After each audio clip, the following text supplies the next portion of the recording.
Hello dear students, मैं चैन sir इस channel पर आपका स्वागत करता हूं। इस वीडियो में मैं आपके लेके आया हूं आपके जो हिस्ट्री का जो चैप्टर 15 है इंडिया आफ्टर इंडिपेंडेंस।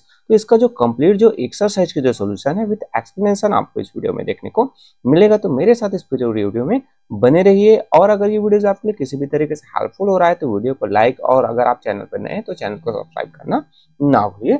फर्स्ट जो क्वेश्चन आपका आता है फिलिंग द ब्लैंक्स। इसमें क्वेश्चन नंबर फर्स्ट है आपका कि dash is called the iron man of India. तो जो सरदार वल्लभ भाई पटेल है उन्हें कहा जाता है iron man of India. Then second आएगा आपका the nawab of Junagadh wanted to join dash. तो नवाब ऑफ जूनागढ़ है वो ज्वाइन करना चाहते थे पाकिस्तान के साथ।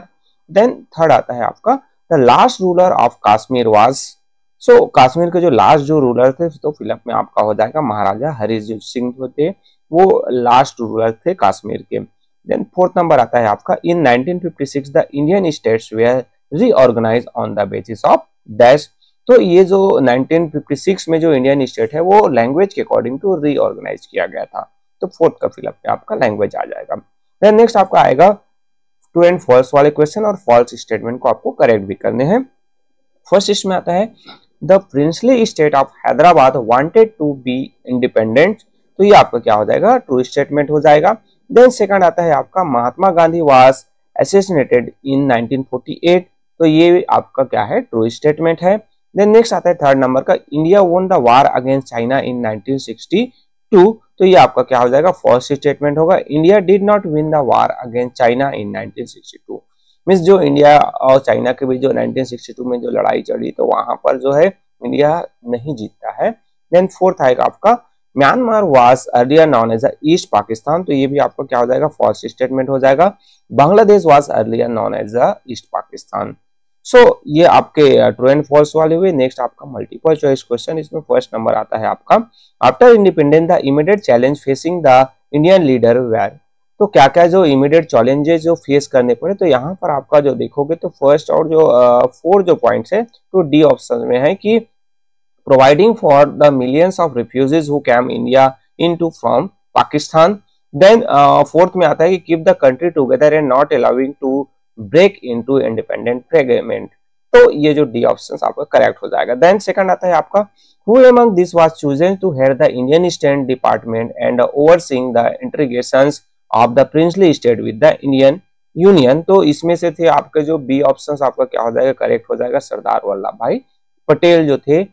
देन थर्ड आएगा आपका which of this princely state voluntary join the Indian union. So इनमें से कौन जो है ज्वाइन होते हैं इंडिया के साथ, तो वो थे आपका बी मैसूर जो है वहां के जो रूलर्स जो थे वो वॉलंटरी जो है अपने से इंडिया में शामिल हो जाते हैं। देन फोर्थ आता है the Indian constitution came into force on. Indian constitution है वो कब बना, तो ये तो बहुत आपको पता है कि वो जो कॉन्स्टिट्यूशन है वो लागू हुआ तो वो हुआ जनवरी 26, 1950 में जो है इनफोर्स हुआ।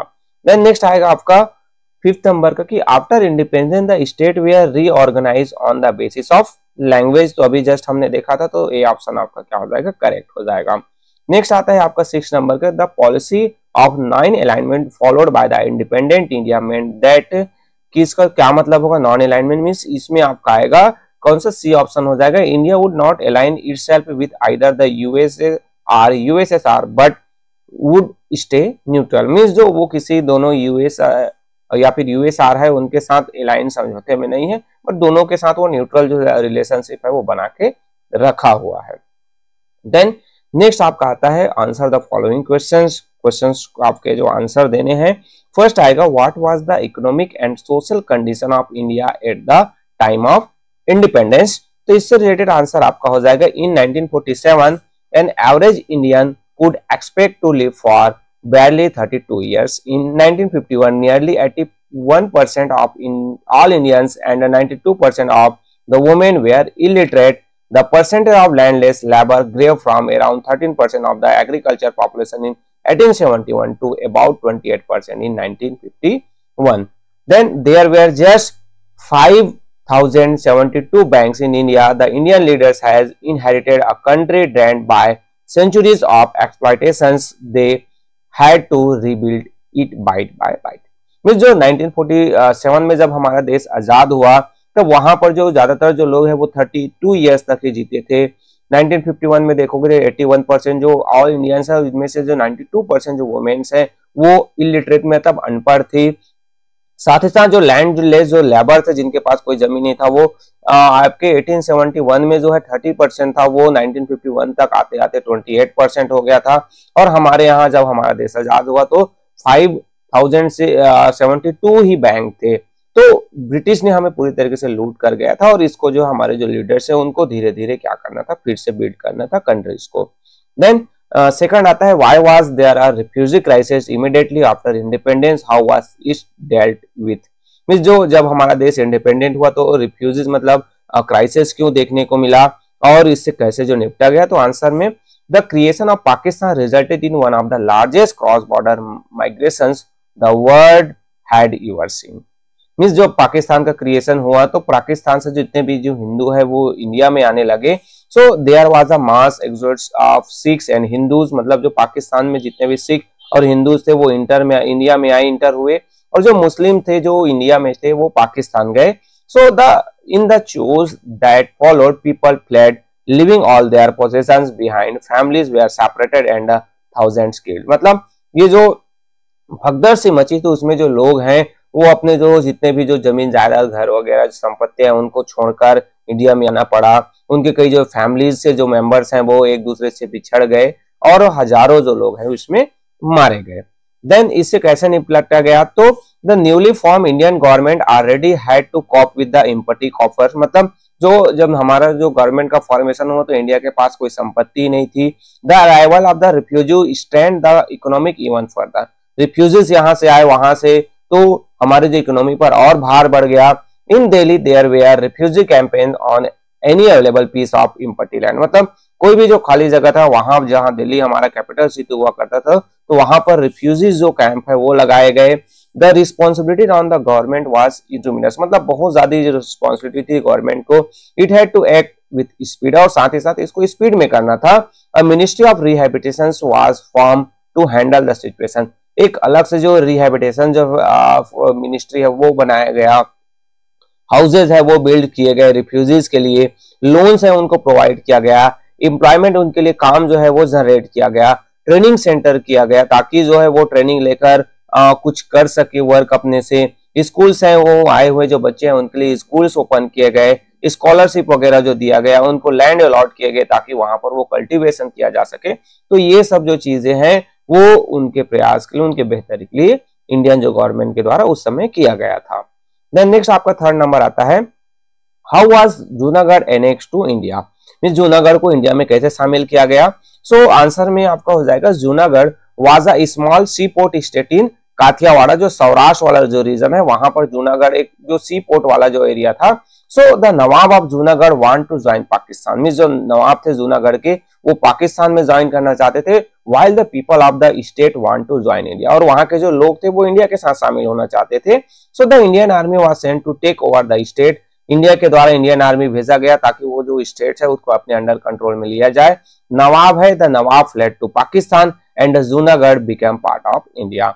और जो वहां के जो नवाब थे वो पाकिस्तान भाग के चले जाते हैं और इस तरीके से जूनागढ़ जो है इंडिया का भाग बन जाता है, इंडिया में शामिल हो जाता है। देन नेक्स्ट आता है फोर्थ नंबर का how was Hyderabad annexed to India. अब हैदराबाद में इंडिया को कैसे शामिल किया गया। सो यहाँ पर आंसर में आता है Hyderabad enjoy a special position as the largest princely state of India. मतलब जो सबसे बड़ा जो प्रिंसली स्टेट था वो हमारा हैदराबाद था। So the Nizam declare Hyderabad to be a independent. Means जो वहां के जो निजाम मींस वहां के जो शासक थे, रूलर्स थे, वो जो है हैदराबाद को इंडिपेंडेंट कर देते। मतलब वहां के जो प्रिंस थे वो हैदराबाद को इंडिपेंडेंट घोषित कर देते हैं। ना तो वो पाकिस्तान के साथ शामिल होना चाहते थे ना इंडिया के साथ। So the Indian leader felt that the future of India as a United Nations would face grave danger if this was allowed to happen। क्यों? तो हैदराबाद सेंटर पोजीशन में था, तो अगर हैदराबाद इंडिपेंडेंट रहते तो कहीं ना कहीं इंडिया का फ्यूचर है इससे कहीं ना कहीं खतरे में नजर आता। सो इस कारण से इंडियन जो troops were sent to Hyderabad। The government of India announced that is not a war but police action and Hyderabad was annexed to India। Means जो इंडियन गवर्नमेंट के द्वारा हैदराबाद में क्या है इंडियन जो आर्मी है या फिर जो फोर्स है उसको भेजा गया, सैनिक को भेजा गया और इस तरीके से जो हैदराबाद है उनको इंडिया में शामिल कर लिया गया। नेक्स्ट आपका 5th नंबर आता है, why did the ruler of Kashmir join India. जो कश्मीर के जो रूलर्स है वो इंडिया के साथ क्यों ज्वाइन होते हैं, तो आंसर में आप देखिए, the case of Kashmir was unique, unlike Hyderabad and Junagadh Kashmir had a Hindu ruler Maharaja Hari Singh ruling over a majority of Muslim population. मतलब जो कश्मीर की जो स्थिति थोड़ी सी अलग थी, क्योंकि वहां पर जो एक हिंदू जो रूलर महाराजा हरि सिंह था और वहां के जो मेजॉरिटी ज्यादातर जो पॉपुलेशन वो मुस्लिम थे। So its territories touch both India and Pakistan and hence it could join either of two. Means इसके जो बॉर्डर है वो इंडिया के साथ भी टच करता था और आपके पाकिस्तान के साथ भी टच करता था। बट हरि सिंह जो है उनकी होप्स थी कि वो जो है अपने आप को इंडिपेंडेंट रखना चाहते थे। But at this time Kashmir was invaded by the Pathan tribes from Pakistan. में जो पाकिस्तान के जो पठान्स है वो बार बार जो है कश्मीर में आकर हमला कर रहे थे, वहां पर कब्जा कर रहे थे। So Hari Singh appealed to India for help and in return he agreed to join India. Hari Singh जो है वहां के जो महाराजा थे वो इंडिया से हेल्प के लिए बात करते हैं और उसके एवज में वो इंडिया के साथ शामिल होना चाहते हैं, इंडिया में वो शामिल होना चाहते थे। So Pakistan was unhappy with this decision and the first Indo-Pakistan war broke out in 1947 में। जो ये हरि सिंह का जो डिसीजन था उससे जो है पाकिस्तान एग्री नहीं थे, वो खुश नहीं हुए और इसी के साथ इंडिया और पाकिस्तान की लड़ाई हो जाती है 1947 में। Finally the Kashmir dispute was referred to the newly form United Nation. और जो कश्मीर से संबंधित जो इश्यूज थे उनको यूनाइटेड नेशंस में ले गएगा। उस समय नया नया फॉर्मेशन हुआ था और अभी भी वो इश्यूज है वहीं पर ही पड़ा हुआ है। देन नेक्स्ट आता है आपका 6 नंबर का, give an account of India's relationship with Pakistan and China. अब जो इंडिया का जो रिलेशनशिप पाकिस्तान और चाइना के साथ कैसा है तो इससे रिलेटेड हमें एक नोट डाउन करने हैं। तो आंसर हम देखते हैं, इंडिया पाकिस्तान का रिलेशन पहले देखा जाए तो India and Pakistan have shared a strength relationship ever since the accession of Jammu and Kashmir to India in 1947। Means जो इंडिया का और जो भारत और पाकिस्तान का जो रिलेशनशिप है वो शुरू से ही खराब था, चाहे वो इंडिया और पाकिस्तान का फॉर्मेशन हुआ तब से या फिर जब कश्मीर जो है इंडिया में जो है शामिल होते हैं तब से।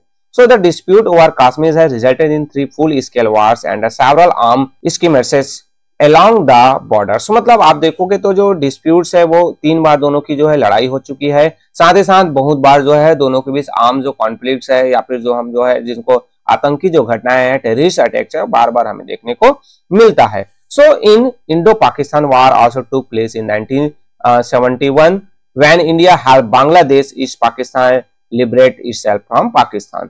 मतलब जो 1971 में भी जो इंडो पाकिस्तान हुआ जहां पर जो इंडिया जो है बांग्लादेश जो कि उस समय ईस्ट पाकिस्तान था उनको आजाद कराने के लिए पाकिस्तान के साथ लड़ते हैं। और अभी भी हम जो देखें इन फ्यूचर अभी या फिर फ्यूचर में या फिर इन प्रेजेंट कंडीशन में देखें तो भी उतना जो बेहतर रिलेशन हमें पाकिस्तान और इंडिया के साथ देखने को नहीं मिलता है। नेक्स्ट आपका आएगा, despite the troubled history several efforts has been made at improve the relationship between the two countries. बहुत सारे जो हमारे बीच समस्या रही बट इसके जो रिलेशंस को बेहतर करने का प्रयास किया जाता है बट अभी तक नहीं हो पाया है। Then India and China have shared cultural and economic ties for almost 2000 years. मतलब जो इंडिया और चाइना का जो रिलेशन है कल्चर चाहे इकोनॉमिक जो टाइज है वो 2000 ईयर्स पहले से भी हमें देखने को मिलता है। In 1954 India and China sign the Panchsheel agreement and both countries accepted the 5 principle of friendly coexistence. मतलब एक जो इंडिया और चाइना के बीच 1954 में पंचशील एग्रीमेंट, पंचशील जो सिद्धांत है वो साइन किया गया है और जो दोनों जो है फैमिली जो रिलेशंस, फ्रेंडली जो रिलेशंस की बात करते हैं। But however trouble arose when China published a map showing part of Indian territories in the Himalayas as part of China. But दोनों के बीच जो है समस्याएं जो लड़ाई है वो कब स्टार्ट हुआ, जब चाइना ने एक मैप पब्लिश किया और हिमालयन का जो कुछ जो पार्ट है वो चाइना अपने मैप में शो कर दिया। So China and India fought a brief war in 1962 over these issues and relations with China subsequently worsened in the 1960s and the 1970s।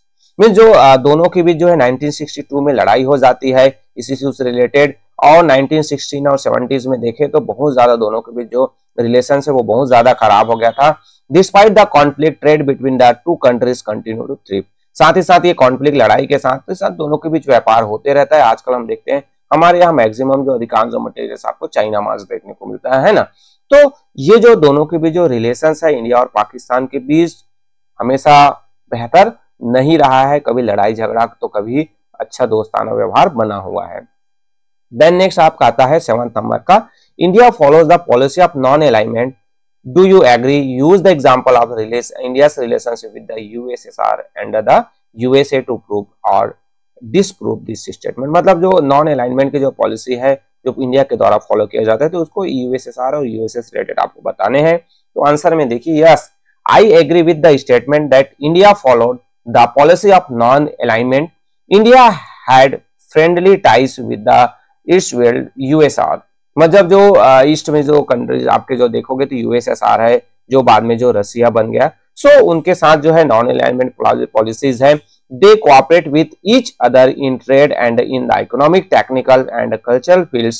India and the USSR had similar views on many international matters and the USSR support India on issues like Kashmir. मतलब जो दोनों के बीच चाहे वो trade से related, economic जो है या फिर टेक्निकल कल्चरल जो फील्ड्स में दोनों के बीच जो कॉपरेशन देखने को मिलता है, सहयोग मिलता है। साथ ही साथ इंडिया और यूएसआर का जो है कई जो इंटरनेशनल जो मैटर्स है दोनों के जो व्यूज है वो मिलते जुलते हैं। साथ ही साथ यूएसएसआर ने जो कश्मीर इश्यूज है उस पर भी इंडिया का साथ दिया था। Then it help India set up the Bokaro and Bhilai steel plants and the heavy electrical plants at Haridwar. Means जो यूएसआर ने जो इंडिया में जो है बोकारो और जो भिलाई स्टील प्लांट है उसके सेटअप के लिए हेल्प किया था। साथ ही साथ जो हैवी इलेक्ट्रिकल जो प्लांट्स हरिद्वार में लगा है उसमें भी उनके जो चाहे वो फाइनेंशियल पावर हो चाहे वो मेन पावर है वो यूज किया गया था। इन 1991 the USR was dissolve and the individual countries including Russia were formed. India continue to have friendly relations with Russia. तो ये यूएसएसआर डिसॉल्व हो गया और जो डिफरेंट जो इंडिविजुअल कंट्रीज बने उनमें से सबसे जो बड़ा पावरफुल कंट्री रहा वो रशिया रहा। तो अभी भी रशिया के साथ हमारा जो फ्रेंडली रिलेशंस है वो बना हुआ है। नेक्स्ट हम यूएसए के बारे में देखें तो by the turn off the 20th century US had become one of the strongest power of the world and play a key role in international affairs. Means तो 20th सेंचुरी में US एक powerful जो countries के रूप में develop हुआ और international में देखेंगे तो एक बहुत बड़ी जो पावरफुल कंट्रीज के रूप में हमें देखने को मिलता है। So when India was struggling for independence the US sympathised with India and support the struggle. में जो इंडिया जब फ्रीडम स्ट्रगल लड़ाई लड़ रहे थे इंडिपेंडेंस के लिए तब यूएसए ने हमें सिंपैथी दिया था और इसके जो स्ट्रगल है उस पर सपोर्ट किया था। However since then Indo US relation have fluctuated during the Sino-Indian conflict. The US sided with and supplied arms to India.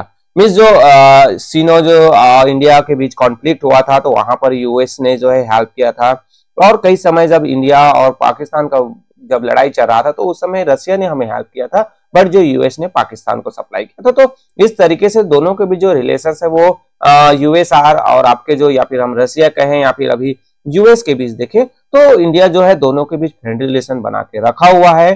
तो इस तरीके से ये जो है नॉन अलाइनमेंट वाली पॉलिसीज हुई थी।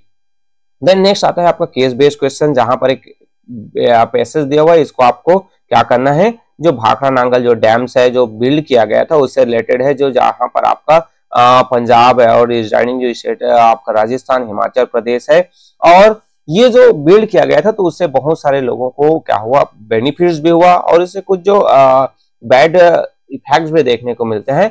बट इस मैन को जो है पंडित जवाहरलाल नेहरू ने कहा था कि worthy of the warship, means जो टेम्पल के रूप में जो है इस डैम को जवाहरलाल नेहरू ने पुकारा था। इससे रिलेटेड आपके जो क्वेश्चंस है वे हम देखते हैं कि जो first, why did Jawaharlal Nehru think that the Bhakra Nangal dam was worthy of the warship. मतलब जो भाखड़ा नांगल डैम है तो वो पूजा करने वारशिप के लायक है, तो ऐसा क्यों कहा था। तो Jawaharlal Nehru think that the Bhakra Nangal dam has been built up with the unrelenting toil of men for the benefits of mankind and therefore it's worthy of the worship। मतलब ये जो है बेनिफिट जो मैनकाइंड लोगों की भलाई के लिए बना हुआ है। जैसे एक जब हम टेम्पल्स में क्या करते हैं तो टेम्पल्स जाते हैं हम प्रार्थना करते हैं तो लोगों की भलाई होती है, उसी तरीके से ये जो डैम है वो भी डिफरेंट तरीके से लोगों की हेल्प करता है, उनकी भलाई करता है। Then according to Nehru what did the building of the dam represented. So यहाँ पर आगे according to Nehru the construction of the dam represent nations resolve progress and development. मतलब जो ये नेहरू के अकॉर्डिंग देखा जाए तो आपके जो है डैम बिल्ड करने से लोगों की भलाई होगी, वो प्रोग्रेस करेंगे, डेवलपमेंट होगा, तो ये नेहरू जी का मानना था। देन नेक्स्ट आपका आता है थर्ड नंबर का, At the time that the Bhakra Dam was built, people thought of the dam is a mostly positive way as bringing many benefits to the society at large scale। मतलब जो dam बना तो जो लोगों के लिए बहुत सारे बेनिफिट्स पॉजिटिव पॉइंट देखे, बट बाद में कुछ जो इन्वायरमेंटल या फिर सोशल जो प्रॉब्लम्स होने लगा, तो जो लोग हैं वो जो बिल्डिंग्स के जो फेवर्स में जो थे वो अनफेवर में हो गए। If Jawaharlal Nehru had been alive today, अगर जवाहरलाल नेहरू जिंदा होते तो वो क्या अभी भी object of worthy of the worship means क्या उसको उसी रूप में पुकारते जिस समय जो डैम बना था उस समय उसने कहा था। इससे रीजन देते हुए आंसर बताने, तो आंसर में आपका हो जाएगा कि it is difficult to definitively say whether Nehru would maintain his view of dam as a worthy of worship in today's context. मतलब ये कह पाना भी हम कंफर्म नहीं कर सकते या फिर हम नहीं बोल सकते कि भाई जो नेहरू होते तो अभी भी कहते कि वर्थी ऑफ वर्शिप है या फिर नहीं कहते, बट नेहरू जो थे undoubtedly recognise the potential benefit of dam, but अभी भी वो जो होते तो वो जो बेनिफिट्स है उनको रिकॉग्नाइज करते, वो बताते दिखाते। और he was also a strong advocate for environmental concern, साथ ही साथ वो जो इन्वायरमेंटल से रिलेटेड इश्यूज है उनको भी उठाते और वो कम से कम जो इन्वायरमेंटल प्रॉब्लम इश्यूज है उनको सॉल्व करने का भी प्रयास करते कि कम से कम इन्वायरमेंटल इश्यूज हो। तो इस तरीके से इस चैप्टर से रिलेटेड आपके जितने भी जो क्वेश्चंस थे उसके सॉल्यूशंस मेरे द्वारा प्रोवाइड कर दिया गया। होपफुली ये वीडियोस आपके लिए हेल्पफुल होगा और ये आपके जो इस हिस्ट्री चैप्टर से रिलेटेड आपके जो लास्ट जो वीडियो था हिस्ट्री का, बाकी कंप्लीट जो वीडियोस है मेरे द्वारा अपलोड किया जा चुका है। तो वीडियोस हेल्प है तो आप वीडियो को लाइक जरूर कीजिए, अपने क्लास फ्रेंड के साथ शेयर कीजिए। कुछ डाउट्स है कुछ प्रॉब्लम है तो आप मेरे से कॉन्टेक्ट कर सकते हैं। So okay, thank you.